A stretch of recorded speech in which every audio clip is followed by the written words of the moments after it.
Captain தொலைக்காட்சியின் express news. சட்டப்பேரவை தேர்தலில் தேமுதிக சார்பாக போட்டியிடும் வேட்பாளர்களை தேர்வு செய்வது குறித்த ஆலோசனைக் கூட்டம் கழக தலைவர் கேப்டன் விஜயகாந்த் தலைமையில் சென்னையில் இன்று நடைபெற்றது. தமிழகம் மற்றும் புதுச்சேரியில் மே 16ஆம் தேதி சட்டப்பேரவை தேர்தல் நடைபெறவுள்ளது. இத்தேர்தலில் தேமுதிக சார்பாக போட்டியிட பல்லாயிரக்கணக்கானோர் விருப்ப மனு தாக்கல் செய்தனர். இதைத் தொடர்ந்து கேப்டன் விஜயகாந்த் தலைமையில் அவர்களிடம் நேர்காணல் நடைபெற்றது.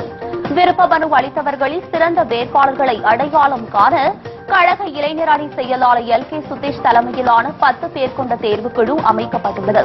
இந்நிலையில் வேட்பாளர்களை தேர்வு செய்வது குறித்த ஆலோசனைக் கூட்டம் சென்னை கோயம்பேட்டில் உள்ள தேமுதிக தலைமை கழகத்தில் நடைபெற்றது. கழக தலைவர் கேப்டன் விஜயகாந்த் தலைமையில் நடைபெற்ற இந்த ஆலோசனைக் கூட்டத்தில் அனைத்து தேர்வுக்குழு உறுப்பினர்களும் கலந்து கொண்டனர். தமிழகம் மற்றும் புதுச்சேரியில் SSLC பொதுத் தேர்வுகள் நாளை தொடங்குகிறது. ஏப்ரல் 13ஆம் தேதி வரை நடைபெறவுள்ள இந்த தேர்வை 11,20,749 மாணவ மாணவிகள் எழுதவுள்ளனர். இதற்காக தமிழ்நாடு மற்றும் புதுச்சேரியில் 3,371 தேர்வு மையங்கள் அமைக்கப்பட்டுள்ளன. புதுச்சேரியில் மட்டும் 48 தேர்வு மையங்களில் 298 பள்ளிக்கூடங்களைச் சேர்ந்த 17,041 பேர் எழுதுகிறார்கள். சென்னையில் 574 பள்ளிகளில் இருந்து 53,159 மாணவ மாணவிகள் தேர்வெழுத உள்ளனர். உடுமலை பேருந்து நிலையம் அருகே காதல் திருமணம் செய்த கௌசல்யா சங்கர் தம்பதியினர் மீது கொலைவெறி தாக்குதல் நடத்தி நபர்களை கைது செய்ய வலியுறுத்தி கடைகள் அடைக்கப்பட்டது. பட்டப்பகலில் மக்கள் கூட்டம் அதிகம் நிறைந்த நிலையில் மர்ம நபர்கள் நடத்திய கொலைவெறி தாக்குதலில் சங்கர் என்பவர் உயிரிழந்ததுடன் உடன் வந்த அவரது மனைவி கௌசல்யா தலையில் படுகாயங்களுடன் மருத்துவமனையில் சிகிச்சை பெற்று வருகிறார். இதையடுத்து தாக்குதல் நடத்தியவர்களை கைது செய்ய வலியுறுத்தி ஒரு பிரிவினர் கடைகள் மீது கற்களை வீசி தாக்கியதால் பரபரப்பு ஏற்பட்டது. திருப்பூர் மாவட்டம் உடுமலைப்பேட்டையில் நடைபெற்ற ஆணவ கொலை தொடர்பாக அறிக்கை தாக்கல் செய்ய வேண்டும் என்று தேசிய தாழ்த்தப்பட்டோர் நல ஆணையம் தமிழக அரசுக்கு உத்தரவிட்டுள்ளது. குமரலிங்கம் கிராமத்தைச் சேர்ந்த வேலுச்சாமி என்பவரின் மகன் சங்கர் மற்றும் அவரது மனைவி கௌசல்யா மீது நடைபெற்ற கொலைவெறி தாக்குதல் தமிழகம் முழுவதும் பெரும் பரபரப்பை ஏற்படுத்தியுள்ளது. சங்கர் படுகொலை தொடர்பாக நிலக்கோட்டை நீதிமன்றத்தில் ஆஜரான கௌசல்யாவின் தந்தை சின்னசாமியை மார்ச் 21ஆம் தேதி வரை நீதிமன்ற காவலில் வைக்குமாறு நீதிபதி உத்தரவிட்டுள்ளார். சாதி மறுப்பு திருமணம் செய்து கொண்ட சங்கரின் படுகொலைக்கு காரணமானவர்களை உடனடியாக கைது செய்ய வலியுறுத்தி அவரது உறவினர்கள் மற்றும் நண்பர்கள் சாலை மறியல் போராட்டத்தில் ஈடுபட்டனர். மேலும் உரிய நடவடிக்கை எடுக்கும் வரை கோவை அரசு மருத்துவமனையில் வைக்கப்பட்டுள்ள சங்கரின் உடலை வாங்கப் போவதில்லை என்று கூறி சாலை மறியல் போராட்டத்தில் ஈடுபட்டனர். ஏற்கனவே பலமுறை சங்கரை கொலை செய்ய முயற்சித்ததாகவும் கொலை மிரட்டல் விடுத்ததாகவும் சங்கரின் சகோதரர் திடுக்கிடும் தகவல் தெரிவித்துள்ளார். இலங்கை சிறையில் உள்ள ராமேஸ்வரம், பாம்பன், தங்கச்சி மடத்தை சேர்ந்த மீனவர்களை விடுவிக்க கோரி இன்று மீனவர்கள் கடலில் இறங்கி போராட்டம் நடத்தினர். ராமநாதபுரம் மாவட்டத்தைச் சேர்ந்த 28 மீனவர்களை இலங்கை கடற்படையினர் எல்லை தாண்டி மீன்பிடித்ததாக கைது செய்தனர். இதனை கண்டித்தும் அவர்களை விடுதலை செய்ய கோரியும் அவர்களின் நாட்டுப் படகுகளை விடுவிக்க வலியுறுத்தியும் மீனவர்கள் கடலில் இறங்கி கருப்பு கொடியுடன் போராட்டம் நடத்தி வருகின்றனர். மீனவர்களின் போராட்டம் காரணமாக ராமேஸ்வரம், பாம்பன், தங்கச்சிமடம் மற்றும் சுற்றுவட்டார பகுதியைச் சேர்ந்த 5000க்கும் மேற்பட்ட நாட்டுப்படகு மீனவர்கள் கடலுக்கு செல்லவில்லை. 500க்கும் மேற்பட்ட நாட்டுப்படகுகள் கடற்கரையில் நிறுத்தி வைக்கப்பட்டுள்ளதால் ராமேஸ்வரம் துறைமுகம் களையிழந்து காணப்பட்டது. மீன்களின் விலை உயர வாய்ப்புள்ளது. தெற்காசிய நாடுகள் கூட்டமைப்பின் சார் கூட்டங்கள் நேபாள நாட்டில் இன்று துவங்கியது. 17ஆம் தேதி வரை நடைபெறவுள்ள இந்த கூட்டத்தில் மத்திய வெளியுறவுத்துறை அமைச்சர் சுஷ்மா சுவராஜ், வெளியுறவு செயலாளரும் சார்க் அமைப்பின் இணை செயலாளருமான ஜெய்சங்கர் உள்ளிட்டோர் கலந்து கொள்கிறார்கள். நாளை மறுநாள் நடைபெறவுள்ள வெளியுறவு செயலாளர்கள் பேச்சுவார்த்தையின் போது ஜெய்சங்கரும் பாகிஸ்தான் வெளியுறவு செயலாளர் ஐஜாஸ் அகமது சௌத்ரியும் சந்தித்து பேசுவார்கள் என்று எதிர்பார்க்கப்படுகிறது. நாடாளுமன்ற பட்ஜெட் கூட்டத்தொடரில் 9,000 கோடி ரூபாய் மோசடியில் ஈடுபட்டு வெளிநாட்டில் தலைமறைவாக உள்ள விஜய் மல்லையா குறித்து காங்கிரஸ் உள்ளிட்ட எதிர்க்கட்சிகள் பிரச்சனையை கிளப்பியதால் கூச்சல் குழப்பம் ஏற்பட்டது. முன்னதாக நாட்டில் மழை வெள்ளத்தினால் பாதிக்கப்பட்ட பயிர்களுக்கு இழப்பீடு வழங்க வேண்டும், விவசாயிகளுக்கு நிதி உதவி வழங்க வேண்டும் என வலியுறுத்தினர். முன்னதாக RSS குறித்த குலாம் நபி ஆசாத்தின் கருத்துக்கு பாஜக கட்சியினர் கடும் கண்டனம் தெரிவித்தனர்.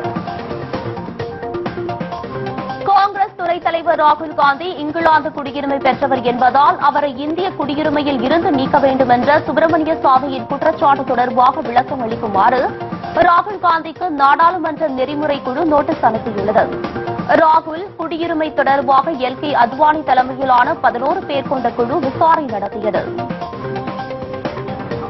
விஜய் மல்லையாவுக்கு காங்கிரஸ் ஆட்சியின் போதே உதவிகள் வழங்கப்பட்டதாக பாரதிய ஜனதா தெரிவித்துள்ளது. பாரத ஸ்டேட் வங்கி உள்ளிட்ட முன்னணி வங்கிகளிடம் இருந்து 9,000 கோடி ரூபாய் கடன் வாங்கி குவித்துவிட்டு திரும்ப செலுத்தவில்லை. அவரது பாஸ்போர்ட்டை முடக்க வேண்டும் என்று தொடரப்பட்ட வழக்கில் அவர் ஏற்கனவே லண்டன் சென்றுவிட்டதாக மத்திய அரசு தெரிவித்தது. இதையடுத்து விஜய் மல்லையாவுக்கு ஆதரவு தெரிவித்து வருவதாக பாஜக மற்றும் காங்கிரஸ் கட்சிகள் ஒருவர் மாறி மாறி குற்றம் சாட்டி வருகின்றனர். மத்திய அரசின் ஒப்புதல் பெறாத 300க்கும் மேற்பட்ட பக்க விளைவுகளை உண்டாக்கும் மருந்துகள் விற்பனைக்கு அதிரடியாக தடை விதிக்கப்பட்டுள்ளது. பல்வேறு வகையான நோய்களுக்கு ஒரே நிவாரணம் அளிக்கும் வகையில் பென்சிடில் என்ற மருந்தை அமெரிக்க நிறுவனம் தயாரித்துள்ளது. இது உண்மையில் இருமல் மருந்தாகும். இதில் கொக்கைன் என்ற மருந்து பொருளும் இடம்பெறுகிறது. இந்நிலையில் பக்க விளைவுகளை உண்டாக்கும் மருந்துகளை மத்திய அரசு தடை விதித்துள்ளது. மாநிலங்களவையில் நடைபெறும் பிரச்சினைகளை அனைத்தும் சகிப்பின்மையை காட்டுவதாக காங்கிரஸ் கட்சியின் குலாம் நபி ஆசாத் புகார் தெரிவித்துள்ளார். மேலும் RSS தொடர்பான தனது பேச்சு அடங்கிய CD-யை மாநிலங்களவையில் சமர்ப்பித்த அவர் தனது பேச்சை கேட்டுவிட்டு பின்னர் பேசுமாறு பாஜகவினருக்கு கோரிக்கை விடுத்தார். ISIS தீவிரவாத அமைப்புடன் RSS அமைப்பை ஒப்பிட்டு பேசிய விவகாரத்தில் குலாம் நபி ஆசாத் மன்னிப்பு கேட்க வேண்டும் என்று பாஜக வலியுறுத்தி வருகிறது. தேர்தலின் போது 40 மைக்ரானுக்கு குறைவான பிளாஸ்டிக் கொடிகள் மற்றும் பேனர்களை பயன்படுத்தும் அரசியல் கட்சிகள் மீது உரிய நடவடிக்கை எடுக்கப்படும் என்று மாசு கட்டுப்பாட்டு வாரியம் எச்சரிக்கை விடுத்துள்ளது. சென்னை உயர்நீதிமன்றத்தில் வழக்கறிஞர் சூரிய பிரகாசம் என்பவர் பொதுநல மனு ஒன்றை தாக்கல் செய்தார். அதில் சட்டமன்ற தேர்தலின் போது பிளாஸ்டிக் கொடிகள் மற்றும் பேனர்கள் பயன்படுத்த தடை விதிக்கும்படி இந்திய தேர்தல் ஆணையத்திற்கு உத்தரவிட வேண்டும் என கூறியிருந்தார். இமயமலையில் உள்ள அமர்நாத் குகை கோவிலுக்கான 44 நாள் புதிய யாத்திரை ஜூன் மாதம் தொடங்குவதற்கான ஏற்பாடுகள் தீவிரமடைந்துள்ளது. ஆண்டுதோறும் உள்நாட்டு மற்றும் வெளிநாட்டு பக்தர்கள் பல்லாயிரக்கணக்கானோர் இந்த கோவிலுக்கு புனித யாத்திரை வருவதையொட்டி போக்குவரத்து, மருத்துவம், குடிநீர் உள்ளிட்ட வசதிகளை மேம்படுத்துவதற்கான பணிகள் தற்போது நடைபெற்று வருகிறது. தொழிலதிபர் விஜய் மல்லையாவுக்கு கடன் வழங்கிய விவரங்களை 2 நாட்களுக்குள் அளிக்க வேண்டும் என வழக்கு தொடர்ந்த 17 வங்கிகளுக்கு அமலாக்கத்துறை உத்தரவிட்டுள்ளது. 9,000 கோடி ரூபாய் மோசடி தொடர்பாக விஜய் மல்லையா மீது அமலாக்கத்துறை வழக்கு பதிவு செய்துள்ளது. இந்நிலையில் அமலாக்கத்துறை நடத்திய விசாரணையில் வங்கியில் கடனாக பெற்ற பணம் வெளிநாட்டிற்கு கடத்தப்பட்டதாக புகார் எழுந்ததை அடுத்து வங்கிகளுக்கு அமலாக்கத்துறை உத்தரவிட்டுள்ளது. ஒடிசா மாநிலம் பலசோர் கடற்கரையில் உள்ள அப்துல் கலாம் தீவில் இன்று காலை 9:15 மணியளவில் அக்னி 1 ஏவுகணை வெற்றிகரமாக பரிசோதனை செய்யப்பட்டது. 700 கிலோமீட்டர் தூரத்தில் நிர்ணயிக்கப்பட்டிருந்த இலக்கை 9 நிமிடம் 36 வினாடிகளில் அக்னி 1 பாய்ந்து வெற்றிகரமாக தாக்கி அழித்ததாக இந்திய பாதுகாப்புத்துறை ஆராய்ச்சி நிறுவனம் தெரிவித்துள்ளது. சட்டப்பேரவை தேர்தலையொட்டி மேற்குவங்க மாநிலத்தில் 10 இடத்தில் பிரதமர் நரேந்திர மோடி பரப்புரையில் ஈடுபடவுள்ளார். 294 தொகுதிகளை கொண்ட மேற்கு வங்கத்தில் 6 கட்டங்களாக தேர்தல் நடைபெறவுள்ளது. ஆளும் திரிணாமுல் காங்கிரஸ், இடதுசாரி கூட்டணி, பாரதிய ஜனதா கூட்டணி என மும்முனை போட்டி அங்கு நிலவுகிறது. இதையடுத்து இம்மாத இறுதியில் பிரதமர் அங்கு பரப்புரையில் ஈடுபட உள்ளதாக பாஜக வட்டாரங்கள் தெரிவிக்கின்றன. சிறிய இடைவெளிக்கு பிறகு எக்ஸ்பிரஸ் நியூஸ் தொடரும். சென்னையில் இருந்து திருச்சி நோக்கி சென்று கொண்டிருந்த லாரி ஒன்று திண்டிவனத்தை அடுத்த செந்தூரில் சாலையின் நடுவில் உள்ள தடுப்பு சுவற்றில் மோதி விபத்துக்குள்ளானது. ஓட்டுநரின் கட்டுப்பாட்டை இழந்து நடைபெற்ற இந்த விபத்தில் லாரி ஓட்டுநர் படுகாயமடைந்தார். மேலும் இரும்பு கம்பிகளை ஏற்றி சென்ற லாரி விபத்தில் சிக்கியதால் 3 மணி நேரத்திற்கு மேலாக போக்குவரத்து பாதிக்கப்பட்டது. அடிப்படை வசதிகள் செய்து தரப்படவில்லை என கூறி விருதுநகர் காரைக்குடி இடையிலான பயணிகள் ரயிலை இயக்க ஓட்டுநர் மறுப்பு தெரிவித்ததால் சுமார் 2 மணி நேரத்திற்கு மேலாக பயணிகள் கடும் அவதிக்கு உள்ளாகினர். விருதுநகருக்கு இரவு 9:30 மணிக்கு வரும் பயணிகள் ரயில் காலை 6 மணிக்கு காரைக்குடிக்கு புறப்பட்டு செல்லும். இந்நிலையில் இரவில் தங்குவதற்கான எந்த அடிப்படை வசதிகளும் தனக்கு செய்து தரப்படவில்லை என புகார் தெரிவித்து போராட்டத்தில் ஈடுபட்ட ஜபார் பணியிடை நீக்கம் செய்யப்பட்டார். நீலகிரி மாவட்டம் கூடலூர் அருகே தேவர் சோலையில் வட மாநில தொழிலாளி ஒருவரை கடித்துக் கொன்ற புலியை மயக்க ஊசி செலுத்தி பிடிக்க வனத்துறை தீவிர முயற்சி மேற்கொண்டுள்ளனர். இதற்காக 6 கூண்டுகள் அமைக்கப்பட்டு 30க்கும் மேற்பட்ட இடங்களில் கண்காணிப்பு கேமராக்களை பொருத்தி வனத்துறை தீவிர தேடுதல் வேட்டையில் ஈடுபட்டுள்ளனர். நெல்லை மாவட்டம் நாங்குநேரியில் இறந்துவிட்டதாக மருத்துவர்கள் அறிவித்த குழந்தைக்கு அடக்கம் செய்யும் போது உயிர் துடிப்பு இருந்ததால் பரபரப்பு ஏற்பட்டது. மருத்துவர்களின் அலட்சியத்தால் பிறந்த சில மணி நேரங்களிலேயே அக்குழந்தை உயிரிழந்ததால் அப்பகுதி மக்கள் சோகத்தில் ஆழ்ந்தனர். முனஞ்சிப்பட்டியை சேர்ந்த சுப்பையா சண்முக வடிவ தம்பதியினருக்கு பிறந்த குழந்தை இறந்துவிட்டதாக மருத்துவர்கள் தெரிவித்த நிலையில் 3 மணி நேரத்திற்கு பிறகு அடக்கம் செய்யும் போது குழந்தையிடம் அசைவு காணப்பட்டதால் பரபரப்பு ஏற்பட்டது. இருப்பினும் சிறிது நேரத்தில் குழந்தை உயிரிழந்து போனதால் அந்த கிராமமே சோகத்தில் ஆழ்ந்தது. திருவாரூர் மாவட்டம் மன்னார்குடியில் நகைக்கடை உரிமையாளர் சங்கம் சார்பில் ஆர்ப்பாட்டம் நடைபெற்றது. அப்போது 5 மாநில சட்டப்பேரவை தேர்தல்கள் நடைபெறவுள்ள நிலையில் நகைகளுக்கான கலால் வரி விதிப்பு திட்டத்தை மத்திய அரசு உடனடியாக கைவிட வேண்டும் என்று வலியுறுத்தப்பட்டது. சென்னையை அடுத்த திருவொற்றியூர் பாலசுப்ரமணி திருக்கோவிலில் அலகு குத்தியும் பால்குடம் எடுக்கும் பக்தர்கள் தங்கள் வேண்டுதலை நிறைவேற்றினர். திருவொற்றியூர் அடுத்த நப்பாளையம் இடையஞ்சாவடியில் மாசி மாத கிருத்திகையை முன்னிட்டு இங்குள்ள பாலசுப்ரமணி திருக்கோவிலுக்கு காவடி எடுத்தும் பால்குடம் ஏந்தியும் பக்தர்கள் தங்கள் நேர்த்திக்கடனை நிறைவேற்றினர். தஞ்சை மாவட்டம் குறுங்குளம் அறிஞர் அண்ணா சர்க்கரை ஆலை நிர்வாகம் கரும்பு டன் ஒன்றுக்கு 2850 ரூபாய் வீதம் தமிழக அரசு நிர்ணயித்த தொகையை தாராமல் 2000 ரூபாய் மட்டுமே வழங்குகிறது உள்ளிட்ட பல்வேறு குற்றச்சாட்டுகளை முன்னிறுத்தி கரும்பு விவசாயிகள் ஆர்ப்பாட்டத்தில் ஈடுபட்டனர். மேலும் 10 மாத கரும்புக்கான கரும்பை வெட்ட ஆலை நிர்வாகம் அனுமதி தராமல் இழுத்தடித்ததாகவும் அவர்கள் குற்றம் சாட்டினர். உதகை அருகே விவசாய நிலத்தை ஆக்கிரமித்து தனியார் தங்கும் விடுதிகள் கட்டுவதை தடுத்து நிறுத்த கோரி மாவட்ட ஆட்சியர் அலுவலகத்தை கோத்தரியின மக்கள் முற்றுகையிட்டனர்.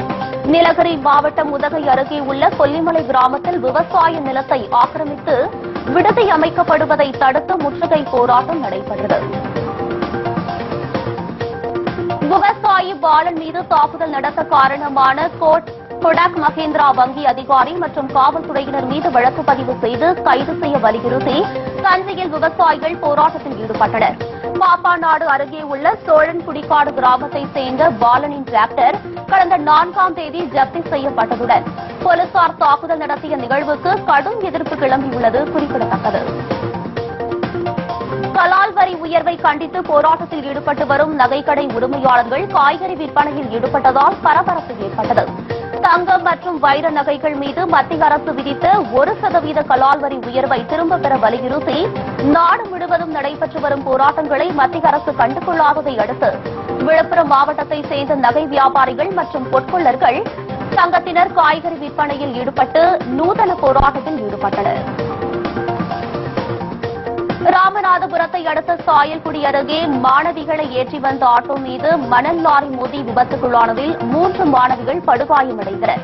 இதையடுத்து உடனடியாக 108 ஆம்புலன்ஸ் சேவைக்கு தகவல் தெரிவிக்கப்பட்டு வெகு நேரமாகியும் ஆம்புலன்ஸ் வராததால் மற்றொரு ஆட்டோவில் ஏற்றி கடலாடி அரசு மருத்துவமனைக்கு கொண்டு செல்லப்பட்டனர்.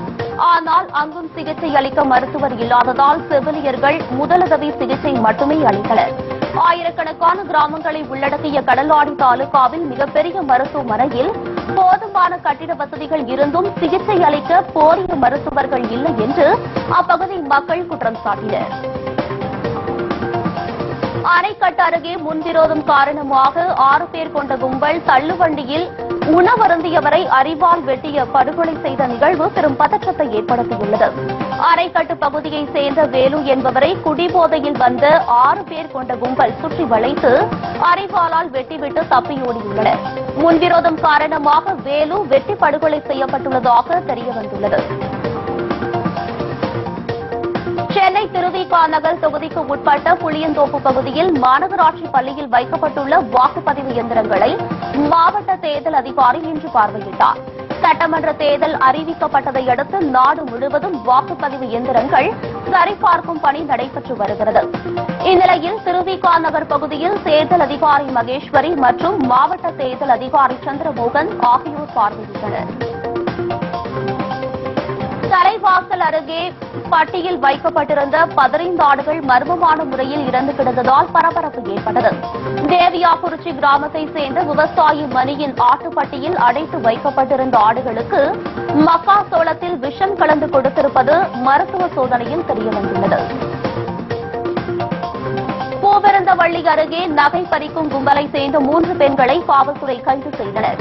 போரூர், மதுரவாயில், காரம்பாக்கம் உள்ளிட்ட பல்வேறு பகுதியில் கடந்த சில மாதங்களாக பெண்கள் மற்றும் மூதாட்டிகளின் கவனத்தை திசை திருப்பி நகை பறிக்கும் நிகழ்வுகள் அதிகரித்து வருவதை அடுத்து தீவிர கண்காணிப்பில் ஈடுபட்ட காவல்துறையினர் கவிதா, மீனாட்சி உள்ளிட்ட 3 பெண்களை கைது செய்தனர். உதகையில் நடைபெற்ற தவக்கால பரிகார பவனியில் ஏராளமான கிறிஸ்தவர்கள் கலந்து கொண்டு இயேசு கிறிஸ்துவின் பாடுகளை அறிக்கையிட்டு பவனியாக சென்றனர். இயேசு கிறிஸ்து உயிர்த்தெழுதலுக்கு முன்புள்ள 40 நாட்கள் தவக்காலமாக கடைபிடிக்கப்படும். இந்நிகழ்வானது அங்குள்ள இருதய ஆண்டவர் பேராலயத்தில் தொடங்கி நகரின் முக்கிய வீதிகள் வழியாக சென்றது. இதில் ஏராளமானோர் கலந்து கொண்டனர். சிவகங்கையில் இன்று காலை 2 மணி நேரம் ரயில்கள் தாமதமாக வந்ததால் பொதுமக்கள் மற்றும் பள்ளி கல்லூரி மாணவர்கள் பெரிதும் பாதிக்கப்பட்டனர். விருதுநகரில் ரயில் ஓட்டுநர்கள் அடிப்படை வசதிகள் செய்து தரக்கோரி போராட்டத்தில் ஈடுபட்டனர். இதனால் அவ்வழியே செல்லும் ரயில்கள் அனைத்தும் 2 மணி நேரம் தாமதமாக புறப்பட்டது. புதுக்கோட்டை அருகே உள்ள அரசு உயர்நிலைப் பள்ளியில் நிலவும் சுகாதார சீர்கேட்டை கண்டித்து மாணவர்கள் வகுப்புகளை புறக்கணித்து போராட்டத்தில் ஈடுபட்டனர். காமராஜபுரத்தில் உள்ள உயர்நிலைப் பள்ளி சுற்றில் இறைச்சி கழிவுகளும் மது பாட்டில்களும் போடப்படுவதால் சுகாதார சீர்கேடு ஏற்படுவதாக மாணவர்கள் குற்றம் சாட்டுகின்றனர். தங்க நகைகள் மீதான கலால் வரி உயர்வை திரும்பப் பெற வலியுறுத்தி திருவண்ணாமலை மாவட்டம் ஆரணி பழைய பேருந்து நிலையம் அருகே நகைக்கடை உரிமையாளர்கள் கண்டன ஆர்ப்பாட்டத்தில் ஈடுபட்டனர். அப்போது 2 லட்சம் ரூபாய்க்கு நகை வாங்கினால் பான் கார்டு அவசியம் உள்ளிட்ட உத்தரவுகளுக்கு எதிராக முழக்கம் எழுப்பப்பட்டது. விவசாயி பாலன் மீது தாக்குதல் நடத்திய காவல்துறை மீது வழக்கு பதிவு செய்து கைது செய்ய வலியுறுத்தி தஞ்சையில் திமுக சார்பில் கண்டன ஆர்ப்பாட்டம் நடைபெற்றது. இந்த ஆர்ப்பாட்டத்தில் முன்னாள் மத்திய அமைச்சர் பழனி மாணிக்கம், உபயத்துல்லா உள்பட 500க்கும் மேற்பட்டோர் பங்கேற்றனர். நாகர்கோவிலில் தொடங்கியுள்ள அகில இந்திய அளவிலான விண்வெளி கைப்பந்து போட்டியில் தமிழகம் உள்ளிட்ட பல்வேறு மாநிலங்களைச் சேர்ந்த வீரர்கள் கலந்து கொண்டுள்ளனர். கன்னியாகுமரி மாவட்டம் மணக்குடியில் நடைபெறும் இந்த போட்டிகளில் வெற்றி பெறும் அணிக்கு 5 லட்சம் ரூபாய் மற்றும் பரிசு கேடயங்கள் வழங்கப்பட உள்ளது. வெற்றி பெறும் அணியினர் சர்வதேச போட்டியில் கலந்து கொள்ள பரிந்துரைக்கப்படுவார்கள் என்று போட்டி ஏற்பாட்டாளர்கள் தெரிவித்தனர். பொள்ளாச்சி அருகே அரசு பேருந்தும் சரக்கு லாரியும் நேருக்கு நேர் மோதிய பயங்கர விபத்தில் 2 குழந்தைகள் உள்பட 8 பேர் நிகழ்விடத்திலேயே பரிதாபமாக உயிரிழந்தனர். கருமாபுரம் பிரிவில் சாலையோரம் கிணறு தோண்டும் இயந்திரத்தால் ஏற்பட்ட புகை மூட்டம் காரணமாக விபத்து நிகழ்ந்ததாக அருகில் இருந்தவர்கள் தெரிவித்துள்ளனர். படுகாயமடைந்த பயணிகள் மற்றும் லாரி ஓட்டுநர் உள்ளிட்டோர் பொள்ளாச்சி அரசு மருத்துவமனையில் சிகிச்சைக்காக அனுமதிக்கப்பட்டுள்ளனர். சாதி மறுப்பு திருமணம் செய்து கொண்ட சங்கரின் படுகொலைக்கு காரணமானவர்களை உடனடியாக கைது செய்ய வலியுறுத்தி அவரது உறவினர்கள் மற்றும் நண்பர்கள் சாலை மறியல் போராட்டத்தில் ஈடுபட்டனர். மேலும் உரிய நடவடிக்கை எடுக்கும் வரை கோவை அரசு மருத்துவமனையில் வைக்கப்பட்டுள்ள சங்கரின் உடலை வாங்கப் போவதில்லை என்று கூறி சாலை மறியல் போராட்டத்தில் ஈடுபட்டனர். ஏற்கனவே பலமுறை சங்கரை கொலை செய்ய முயற்சித்ததாகவும் கொலை மிரட்டல் விடுத்ததாகவும் சங்கரின் சகோதரர் திடுக்கிடும் தகவல் தெரிவித்துள்ளார். சிறிய இடைவெளிக்கு பிறகு எக்ஸ்பிரஸ் நியூஸ் தொடரும். எக்ஸ்பிரஸ் நியூஸ் தொடர்கின்றது. ஓய்வே இல்லாமல் நடித்துக் கொண்டே இருக்க வேண்டும் என்பதுதான் தனது ஆசை என்று சமந்தா கூறியுள்ளார். அதற்கேற்றாற் போல தற்போது தமிழ், தெலுங்கு என அரை டசன் படங்களில் பிஸியாக நடித்துக் கொண்டிருப்பதாகவும் இந்த வாய்ப்புகள் அனைத்தும் கடவுள் தனக்கு கொடுத்த ஆசீர்வாதம் என்று குறிப்பிட்டுள்ளார். விக்னேஷ் சிவன் இயக்கத்தில் நானும் ரவுடிதான் படத்தில் விஜய் சேதுபதி ஜோடியாக நயன்தாரா நடித்து வெற்றி பெற்றதை அடுத்து அதே காம்பினேஷனில் மற்றொரு படம் உருவாக்க அந்த டீம் முடிவு செய்துள்ளது. முன்னணி நடிகைகள் விஜய் சேதுபதியுடன் நடிக்க ஆர்வம் காட்டி வரும் நிலையில் கூடுதலாக த்ரிஷாவையும் ஹீரோயினாக முயற்சி மேற்கொள்ளப்பட்டது. ஆனால் சம்பளம் கட்டுப்படியாகாததால் அவருக்கு பதிலாக எமி ஜாக்சனை ஒப்பந்தம் செய்ய படக்குழுவினர் முடிவு செய்துள்ளனர். சமூக நல்லிணக்கத்தில் வெற்றி பெற வேண்டிய அவசியத்தை சிங்கள இனவாதம் பேசுவோர் புரிந்து கொள்ள வேண்டும் என்று இலங்கை அதிபர் சிறிசேனா வேண்டுகோள் விடுத்தார். யாழ்ப்பாணத்தில் அப்பாவி மக்களிடமிருந்து இலங்கை ராணுவத்தால் கைப்பற்றப்பட்ட அனைத்து நிலங்களும் அடுத்த சில மாதங்களில் உரியவர்களிடம் திரும்ப ஒப்படைக்கப்படும் என்று சிறிசேனா தெரிவித்தார். அதிபர் சிறிசேனாவின் இந்த அறிவிப்பை தமிழர் அமைப்புகள் மத்தியில் பெரும் வரவேற்பை பெற்றுள்ளது.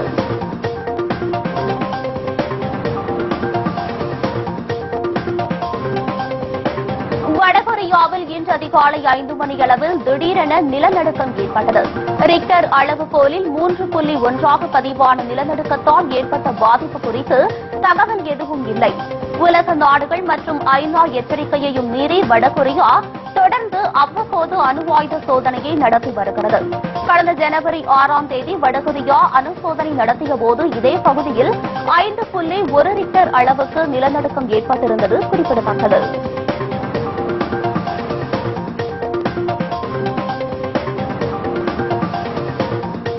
27% இஸ்லாமியர்கள் தீவிரவாதிகளே என கூறி அமெரிக்க அதிபர் பதவிக்கு போட்டியிடும் குடியரசுக் கட்சி வேட்பாளர் டொனால்டு டிரம்ப் சர்ச்சையை கிளப்பியுள்ளார். அமெரிக்காவில் ஒபாமாவின் பதவிக்காலம் முடிவடைவதால் புதிய ஜனாதிபதியை தேர்ந்தெடுப்பதற்கு நவம்பர் 8ஆம் தேதி தேர்தல் நடைபெறவுள்ளது. இதில் குடியரசுக் கட்சி மற்றும் ஜனநாயக கட்சி சார்பில் போட்டியிடும் வேட்பாளர்களிடையே கடும் போட்டி நிலவுகிறது. தோனியின் பேட்டில் இருந்து வரும் சத்தம் இந்திய அணி வெற்றி பெறும் என்பதை காட்டுவதாக சச்சின் டெண்டுல்கர் தெரிவித்துள்ளார். உலகில் எந்த ஒரு வீரரும் அவரது வாழ்நாள் வரையில் சிறந்த ஃபார்மில் இருந்ததில்லை என்றும், ஆனால் எந்தவிதமான பதற்றமும் இல்லாமல் வீரர்களை அரவணைத்து செல்வார் என்றும் அவர் புகழாரம் சூட்டியுள்ளார்.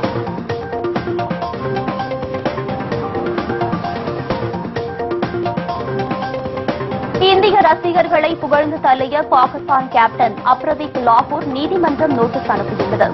இந்தியாவில் நடைபெறும் உலக கோப்பை 2020 கிரிக்கெட் போட்டிகளில் பங்கேற்பதற்காக இந்தியா வந்துள்ள பாகிஸ்தான் அணியின் கேப்டன் ஷாகித் அப்ரடீன் தனது இந்திய ரசிக பெருமக்களே என அவர் இந்திய ரசிகர்களை புகழ்ந்து தள்ளினார்.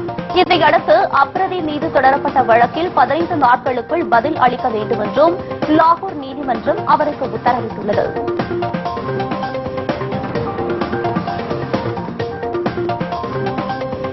இத்துடன் எக்ஸ்பிரஸ் நியூஸ் நிறைவடைகிறது.